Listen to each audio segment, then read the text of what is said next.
Hi, boys and girls. I am going over the homework that I would like for you to do tonight.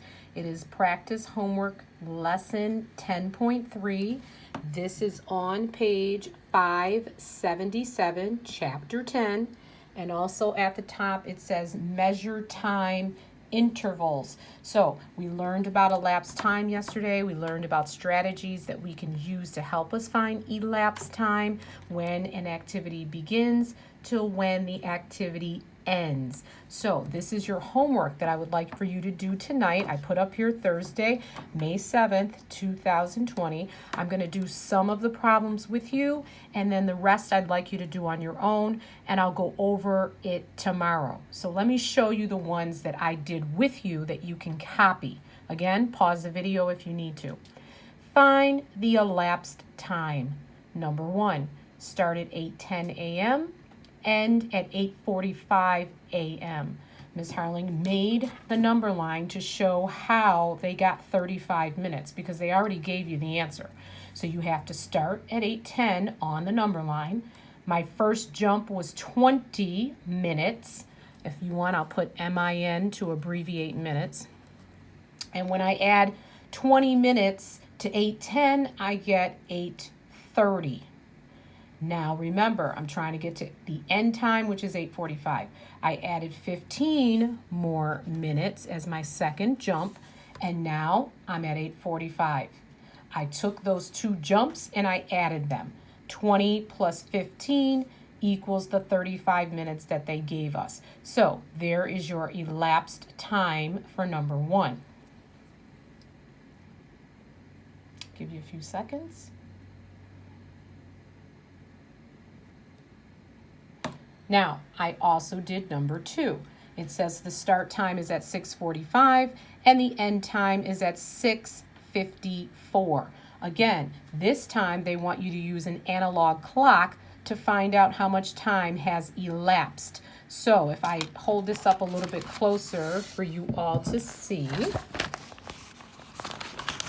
you can see what I did here. It says the time right now is 6:45 on the clock. You can see that. The shorthand is between the 6 and the 7. It's still 6 o'clock. The long hand is on the 9. If I count by 5s all the way around the clock, the 9 represents 6:45. So there's your start time. And from there, I have to keep counting on to get to 6:54. So notice Ms. Harling went from 9 to 10. That's 5 minutes. Now I'm at 6:50.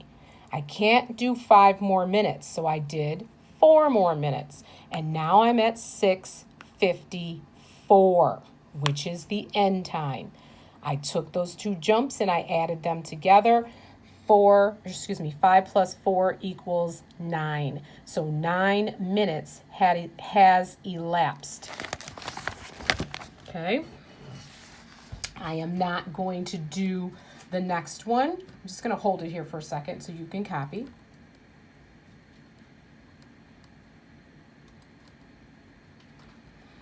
Now, I am not going to do number 3, and I'm not going to do number 4, because number 1 and 2 are examples for you to use for 3 and 4. Okay? I'm also not going to do number 5. You make a number line for number 5 if you want, or you could do subtraction because the minutes are different, but the hours are the same. So you can just subtract the minutes. Remember, the end time goes on top and the start time goes underneath it. Number 6, I'm not going to do that one as well. Again, if you don't want to make a number line, you can do simple subtraction. 6:55 should be on top, and then 6:15 should go under it, and you can subtract the minutes. I always do the bottom with you where you have to do the writing. So here's what I did. It says, describe 2 different methods to find elapsed time using 2:30 to 2:58 p.m. So these are strategies. They're calling them methods, but they're also strategies. We've learned number lines, we've learned analog clock, and we've learned subtraction. So I did 2 of them. First, I want you to write down what I wrote. I said, first, I can use a number line and make jumps to add the total. Also, I can subtract the minutes to find the total elapsed time. So I gave two different methods or strategies in order to find the elapsed time for 2:30 to 2:58 p.m. Again, pause the video if you need to copy the sentence. I always do this one with you before I have you take your homework home.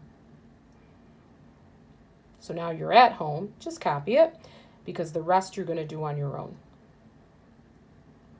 Now, if you look carefully, I'll bring this up so you can see it. The first strategy I said was to use a number line. So here's the number line that I made. I started the activity at 2:30. My first jump is 20 minutes. That takes me to 2:50. Then I made a 5-minute jump. That took me to 2:55. Then I made a 3-minute jump, and that took me to 2:58, which is the ending time. All right. And then I added those jumps. 20 plus 5 plus 3. When you add 20 plus 5 plus 3, you get 28 minutes. That's the elapsed time. So I'm going to hold it here for a few seconds so you can copy it or pause the video and make the number line with the jumps.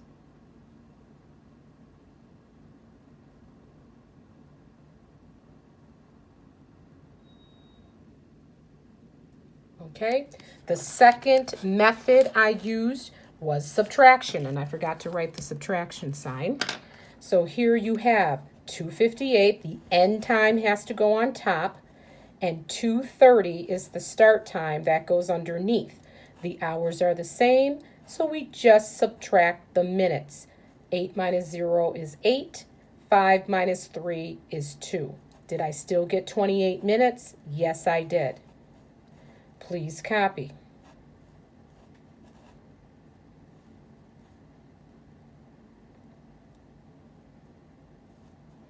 Okay, so there are my two methods that I used in order to find the elapsed time for 2:30 to 2:58. On the back, I'm not doing number 1 at the top, but I did number 2. It says, the school play started at 8:15 and ended at 8:56. How long was the school play? Again, I made a number line. You could have just subtracted, but I made a number line. I started at 8:15. I added 5 minutes. That was 8:20. I added 30 minutes. That was 8:50. I added 5 minutes. That was 8:55. And then I only had to add 1 more minute, and that brought me to 8:56, which was the ending time. I added those jumps together. 30 plus 5 plus 5 plus 1 equals 41 minutes. So that is how long the school play lasted. Please copy. Again, you can pause the video, but I'll wait a few seconds and then I'm going to go on.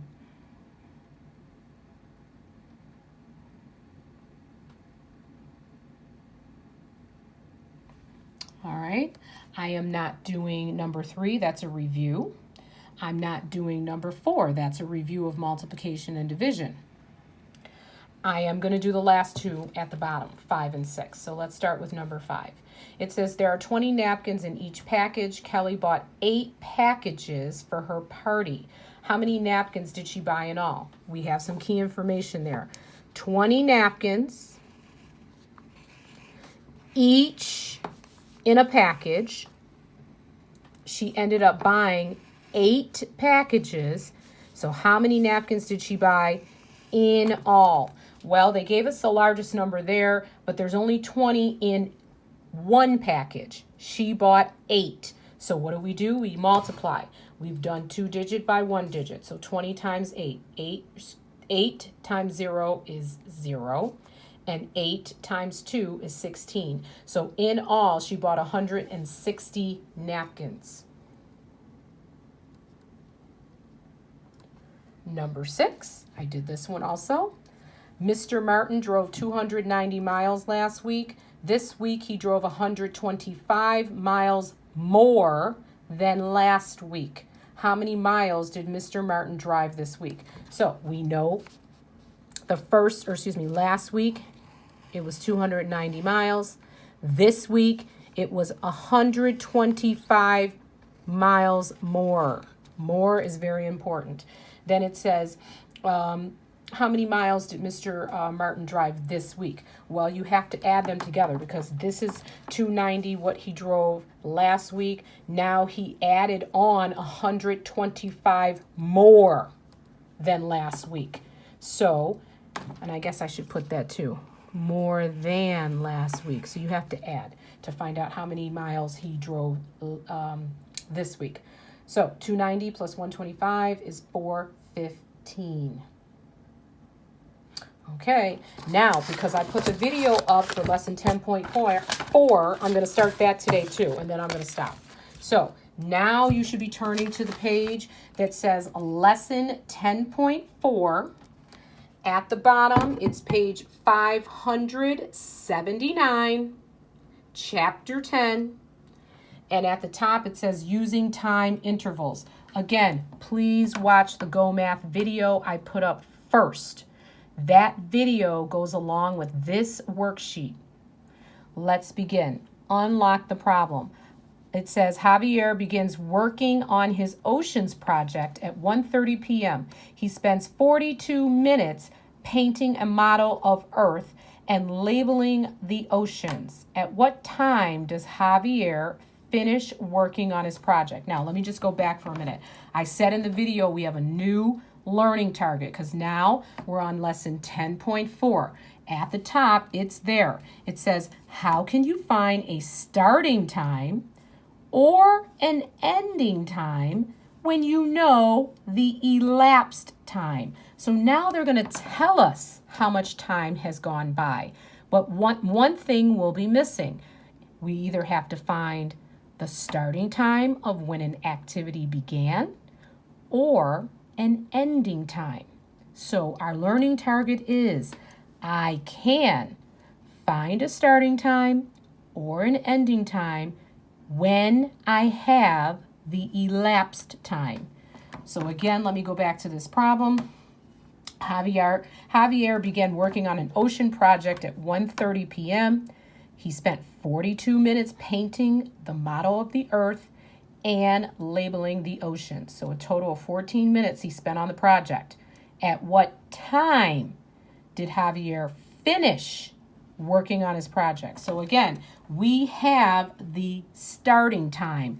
We have to find out the ending time. And we know how much time he spent on the project. They gave us the elapsed time. So here are the bullets that I already did for you. It says circle the information you need. Well, what did Ms. Harling circle? That he started at 1:30, that he spent a total of 42 minutes on the project, and I need to know when he finished. And that's what I put here. What time do you need to find? The time he finished working on his project. So please write that. I need to know what time Javier finished working on his project because I only have 2 pieces of information. The time he started, 1:30, and the amount of time he spent working on the project, which was 42 minutes. But that does not tell me the exact time he finished. That is what I need to know. All right, so now we're going to do it one way using a number line to find the ending time. Step 1, it says, find the time on the number line when Javier started working on the project. Well, it's down here. I already did it. He started at 1:30 because that's what it told us in the problem. Step 2, count forward on the number line to add the elapsed time.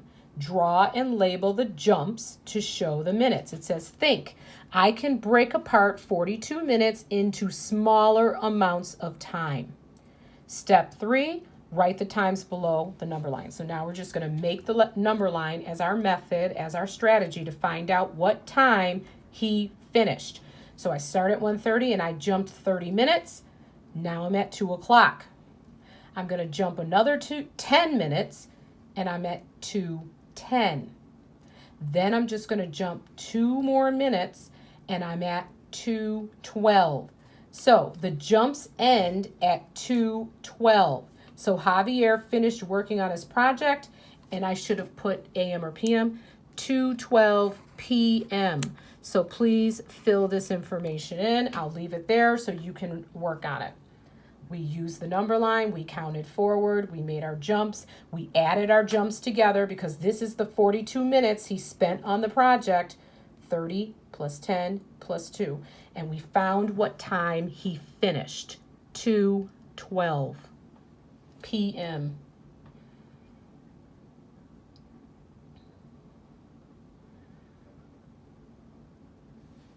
Okay, my friends, now it says try another way. So other than using a number line, we're going to use a clock. It says another way, use a clock to find the ending time. Same problem. Step 1, find the starting time on the clock. Step 2, count on by 5s and 1s for the elapsed time of 42 minutes because we know how much time he spent on the project. Write the missing counting numbers next to the clock. So let me zoom in so you can see. We're still on the problem about Javier doing his project. So here, Ms. Harling did that. The starting time is on the clock, 1:30. I need to move this clock forward 42 minutes to find out what time he finished. So I used the clock this time to do that. So here they started counting by 5s. 5, 10, 15, 20, 25, 30, 35, 40, 41, 42. Why did we count that way? Because we know that it took him 42 minutes to work on this project. So we moved forward 42 minutes to find the new time. Now, I want to show you something. I found a little clock because it's hard for me to use that big clock on my phone to show you the elapsed time. So I'm going to show you the 1:30 that he started his project, and I'm going to move this clock 42 minutes to show you what time it is. So this would be 5:10, and let me just keep this on 2 because we were at 1 o'clock.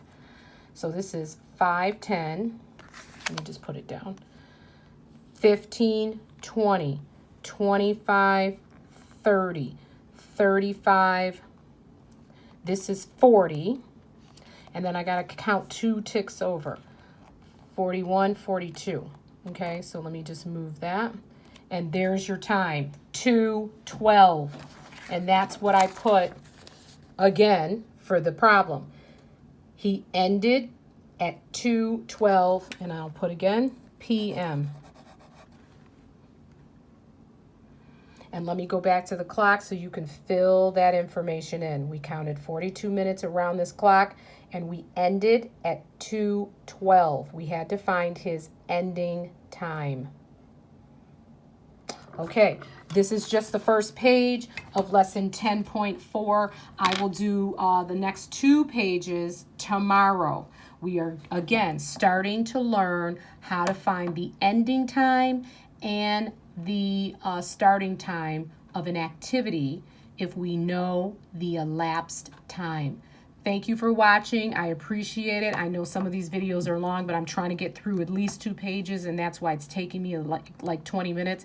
If we were in school, we would be on this even longer than that. But I know it's hard to do that at home and have your kids kind of focus on what I'm doing. So I'm trying to keep it as short as I can. You should have received, or you will receive, a robocall giving you important information about these packets, about some new packets that kids can do over the summer just to keep up with their skills. And Mr. Han will be sending out a detailed robocall to all families about what's going to be going on for the rest of the school year into June, okay? Just so you, the families know what's going on. Thank you for watching. See you tomorrow, guys. Bye.